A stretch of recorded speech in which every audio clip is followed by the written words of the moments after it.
علی بھائی اگلا سوال ہے، میری موٹر بائک چند ماہ پہلے چوری ہو گئی تھی، بڑی تلاش کے باوجود نہیں مل سکی، پھر اچانک ایک پارکنگ میں اسے پایا تو اس کے موجودہ مالک کا کہنا تھا کہ اس نے اسے بائک کو قیمت دے کے خریدا ہے۔ اب مجھے اس بائک کو قیمت دے کے دوبارہ خریدنا ہوگا یا پھر زبردستی موجودہ مالک سے چھین لوں؟ پولیس والوں سے رابطہ کرنے میں مجھے زیادہ نقصان ہونے کا اندیشہ ہے، اب مجھے کیا کرنا چاہیے؟ نقصان تو آپ کو میرے بھائی اس سے چھیننے میں بھی ہوگا، اس بیچارے نے تو پیسے دے کے خریدی ہے بائک۔ اچھا، یہ موبائلوں کے ساتھ بھی ہوتا ہے، موبائل چوری ہو جاتے ہیں، دکاندار سستے داموں اس کو خرید لیتے ہیں، پھر آگے بیچ دیتے ہیں۔ اب اگر کسی دکان پہ آپ کو اپنا موبائل نظر آ گیا، ویسے تو میں حیران ہوں کہ پہچان کس طرح کوئی لیتا ہے، ایک طرح کے موبائل تو مجھے نہیں سمجھ آتی پہچانے جا سکتے ہیں کہ نہیں۔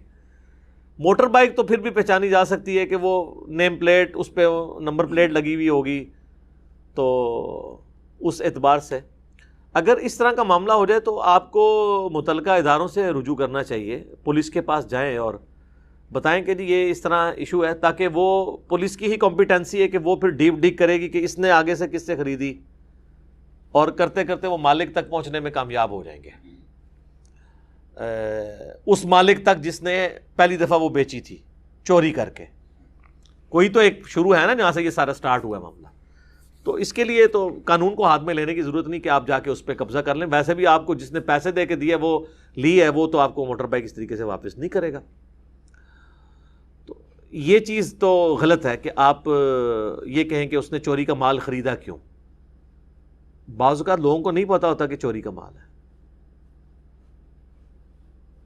تو وہ سستا سمجھ کے خرید لیتے ہیں۔ جس طرح آپ کئی ایک ہمارے یہ جو کے پی کے علاقے میں بھی آپ دیکھ رہے ہیں کہ چیزیں بکتی ہیں، چوری کا مال، کئی ایک مارکیٹس ہیں جہاں پہ چوری کا مال بکتا ہے، جہاں آپ کو کنفرم ہے کہ یہاں پہ چوری کا مال بکتا ہے وہاں جا کے خریداری نہیں کرنی چاہیے۔ البتہ آپ کے ہاتھ کو اس طرح کا مال لگ گیا ہے کسی دکان سے، آپ نے پراپر طریقے سے خریدا ہے اور پھر آپ کے ساتھ دھوکہ ہو گیا ہے، وہ تو پھر ایک معاملہ الگ ہے۔ اس حوالے سے ایک حدیث ہے سنن نسائی کے اندر نا، کتاب البیوع چیپٹر ہے، خرید و فروخت کا بیان، سنن نسائی میں آپ چلے جائیں۔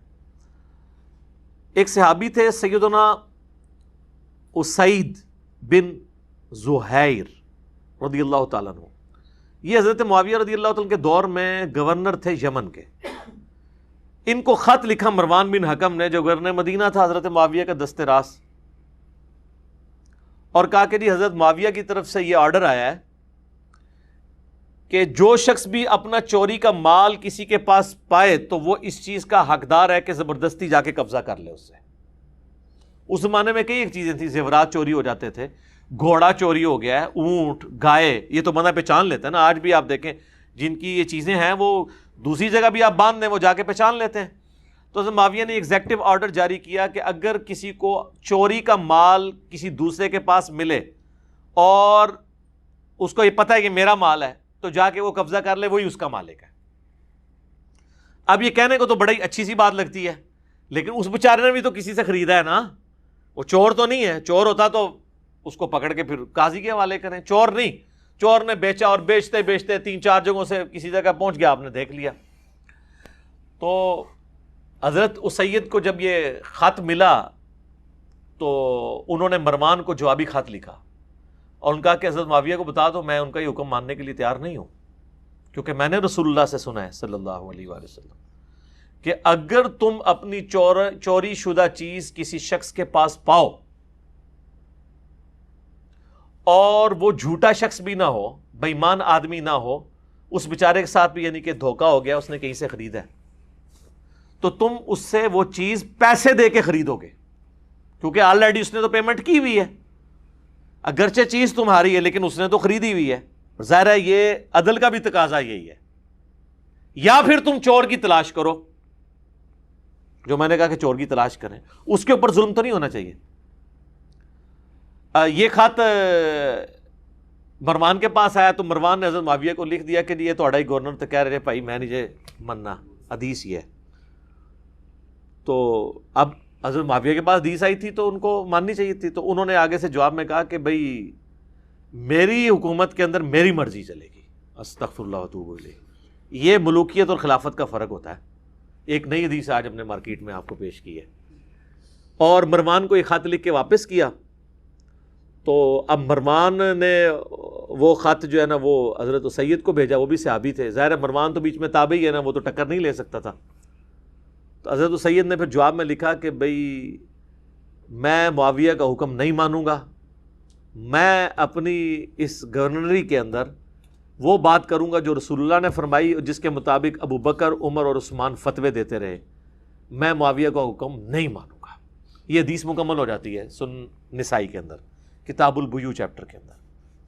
یہ حدیث اس بات کا ثبوت ہے کہ صحابہ اکرام علیہم رضوان جو جلیل القدر صحابہ تھے، جنہوں نے حضور کی صحبت کی ہوئی تھی، وہ کتنے سینسٹیو تھے قرآن و سنت کے احکامات کے معاملے میں. ایک تو یہ پتہ چلا وہ کسی کی پرواہ نہیں کرتے تھے، اور دوسری طرف آپ کو یہ پتہ چلا کہ ملوکیت کیسی خطرناک چیز ہے کہ انسان جب ملوکیت کے اندر پھنستا ہے تو اس کا خمار انسان کے دماغ پہ کیسا چڑھتا ہے کہ وہ قرآن و سنت کو ماننے سے بھی انکار کر دیتا ہے.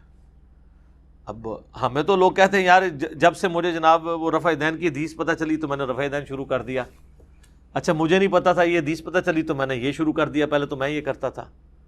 اور آپ یہاں ملوکیت میں دیکھ رہے ہیں کہ ایک صحابی کہہ رہے ہیں کہ رسول اللہ صلی اللہ علیہ وسلم نے یہ کہا اور ابو بکر، عمر، عثمان نے اس کے مطابق فتوا، اور اس صحابی کو پتا تھا حضرت علی کے نام سے چڑھ جائے گا، حضرت علی کا نام نہیں ہے اس میں. انہوں نے کہا نا پھر چڑھ جائے، انہوں نے کہا بھئی رسول اللہ نے فرمایا، ابو بکر، عمر، عثمان بھی دے مطابق فتوا دے دے رہے کہ بھئی جو چوری شدہ مال جس مالک کا ہے وہ کسی کے پاس بک کے آیا تو وہ اس شخص سے خریدے گا یا چور کی تلاش کرے گا. اس سے کیوں چھین لے گا؟ اس کے ساتھ تو پہلے دھوکا ہوا ہے. یعنی پہلے ایک بندے کے ساتھ ہاتھ ہوا، اب آپ دوسرے کے ساتھ خود کرنا چاہتے ہیں. جس کی چیز چوری ہوئی اس کے ساتھ تو ہاتھ ہوا، جس بیچارے نے خریدا ہوا ہے وہ ایک دوسرے بندے کے ساتھ بھی اب آپ ہاتھ کرنا چاہتے ہیں.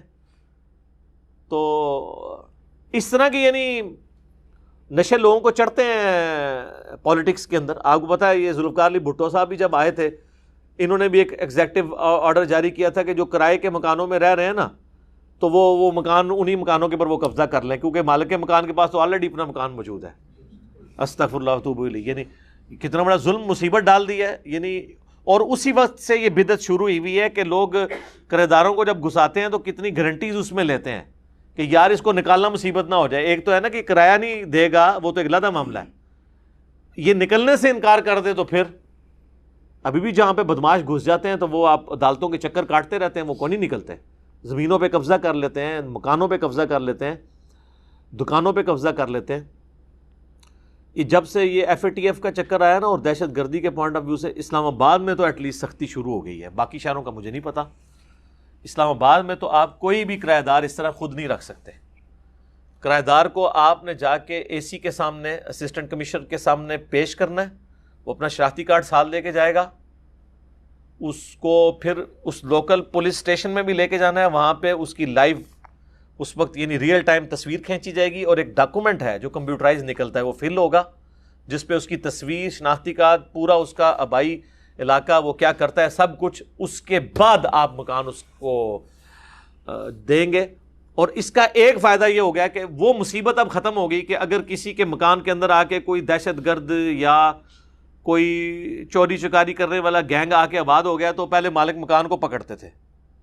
اسلام آباد میں اب یہ ذمہ داری گورنمنٹ کے اوپر ہے، وہ جو کچھ بھی نکلے گا مالک مکان کا کوئی قصور نہیں، کیونکہ اس نے تو اپنے کرایہ دار کو پروڈیوس کیا ہے گورنمنٹ کے سامنے. اب گورنمنٹ کا کام تھا نا کہ اس کا شناختی کارڈ ٹھیک ہے کہ نہیں، یہ خود جو ہے وہ 2 نمبر بندہ ہے یا نہیں ہے. یہ اب مالک مکان کی ذمہ داری ختم ہو گئی ہے.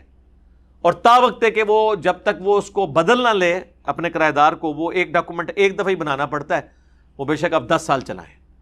تو یہ پچھلے 2-3 سالوں کے اندر ایک اچھی چیز آئی ہے اس حوالے سے، تو میں نے کہا آپ سے شیئر کر لوں. ٹھیک ہو گیا؟ جزاک اللہ. علی بھائی اگلا